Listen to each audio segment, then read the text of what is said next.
Had a good day today down in Albany.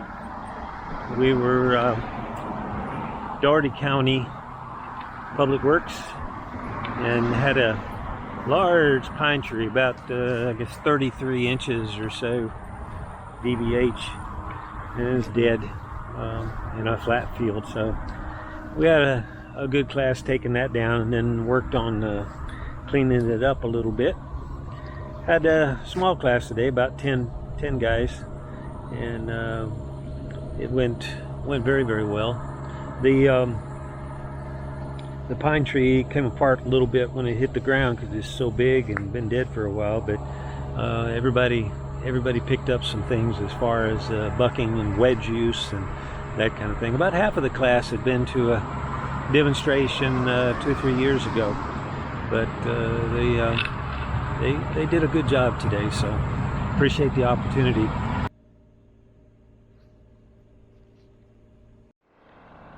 Made it to Wilkinson County. This is our location for the second workshop of the week. This will be a 2-day, and it's near McIntyre, Georgia. So looking forward to it here at the county facilities.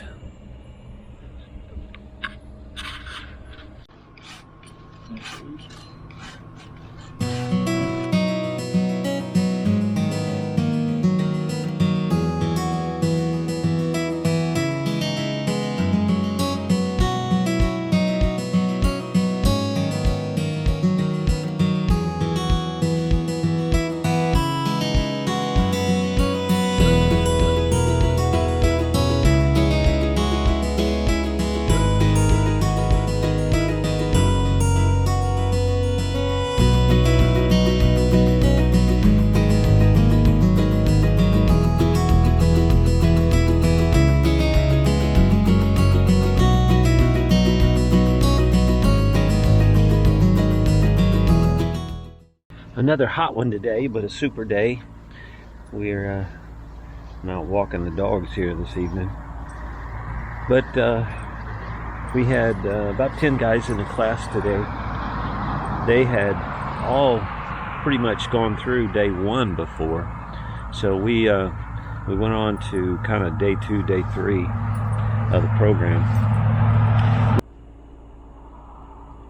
We took and located about 5 trees, and one pretty good sized pine tree, another 4 pretty good sized trees. Pine tree was about 32 inches, I guess, DBH, something like that. And it's on an old landfill site, and the road going in kind of opened it up. But it went super today. The guys did a good job. Kind of broke them into teams and had them plan in teams, and then ended up getting those down. I'll be marking those in the morning, and they'll be bucking them up and looking at some storm situations tomorrow. But it went super, so looking forward. We dropped the trees yesterday. It's an old landfill site, access road going back out into it, so we've kind of set it up as a storm area, and we're going to take and look at what it takes to get these things cleaned up out of the road and somewhat manageable with a piece of equipment. So you see here, there's quite a lot of work to be planned out today. The winds have taken these trees in several different directions.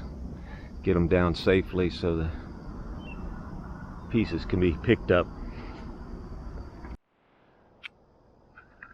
Good bit of limbs and top trying to work through there. So where do we start?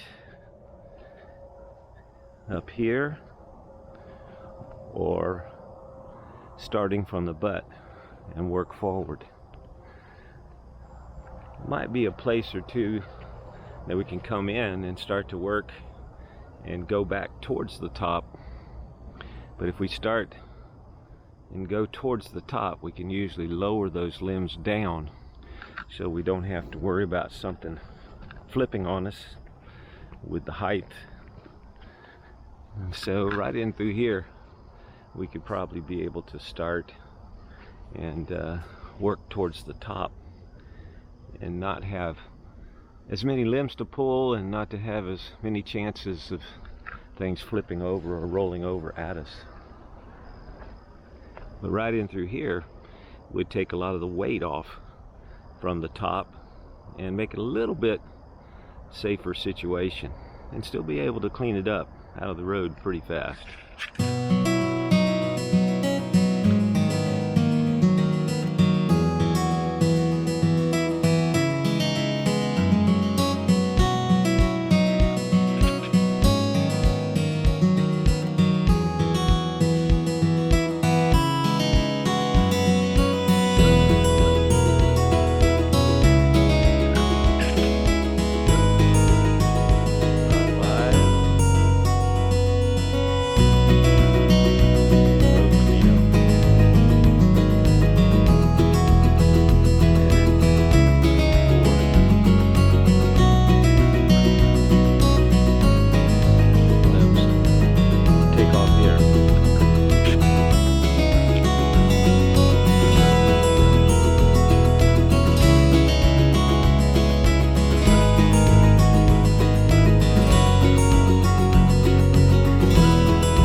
We're talking a lot about the hinge today and how that works, especially on these larger trees.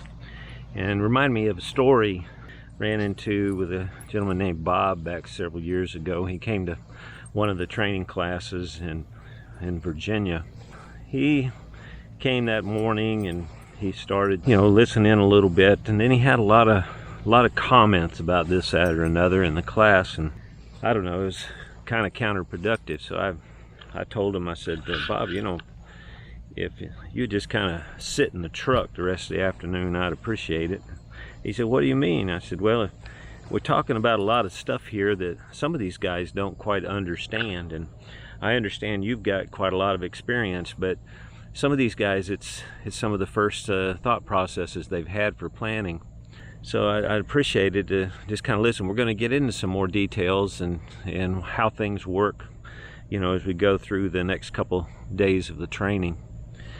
Well, he kind of quieted down the rest of the afternoon and watched kind of closely, and the next class we had a couple weeks later, he came up to me when we first got there. He said, Tim, I guess I owe you an apology. I said, for what, Bob? He said, I went back and I tried that hinge thing that you're talking about, and he said, that hinge is your friend, isn't it? It really works.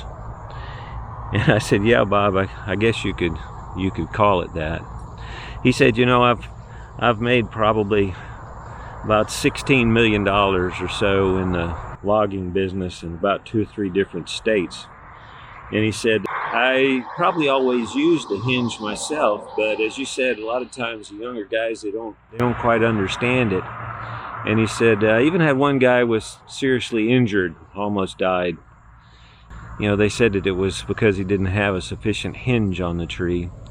And he said, I guess I always kind of left one, but I don't think I ever explained it to my cutters as the way I should. You did a good job of it explaining it. It was there at the training. He was going in for some surgery, He had cancer, some type of a bone cancer had come about, and he was going in for a stem cell transplant. And he said, I'm really here to try to find somebody in this area that might be interested in taking over my business. So I appreciate the opportunity to talk to these guys. He came to our regional competition, did pretty well. But he came with t-shirts for the guys, orange t-shirts, and had Game of Logging on one side, and on the back side it said, the Hinge is your friend. And that always kind of stuck with me, that he had so many years experience and probably used one, but didn't know how to explain it to people so that they could understand it. And so kind of impressed me. Best I understand, he lived for about another 9 years or so before he passed away, but he kept his company going as long as he could. And so I appreciate him coming that day and shared with me, because I've shared that with a lot of folks that's changed their opinions about how a hinge works in felling as well as limbing and bucking up trees, and so that hinge is your friend. So keep that in mind as you remember Bob and those things of his newfound knowledge of how to explain the hinge. So just a little story there. Think about it. Just finishing up the storm damage section, day 3 with these guys, and they did pretty well. You know, you start thinking through it a little bit. It's all in the planning. If you haven't really tried putting together a plan before, you just kind of start cutting and see what works and what doesn't. But when you back up and you take a look at side to side, up and down, back and forward pressures, you start to really be able to pick the situation very quickly, and you're able to cut down many times to when you could be stuck. And that's the whole key there, and to keep things from coming at you. We work from the butt end to the top. We want to make sure that we look for up and down, side to side, back and forward, and then we pick a technique, either an offset cut or a straight cut or a wedge in a straight cut, a tongue and groove set, so that we don't have to worry about it twisting or grabbing our saw, or also working from the butt end. We don't have the situation where the log or the top or the tree can roll. We always have an opening back behind us.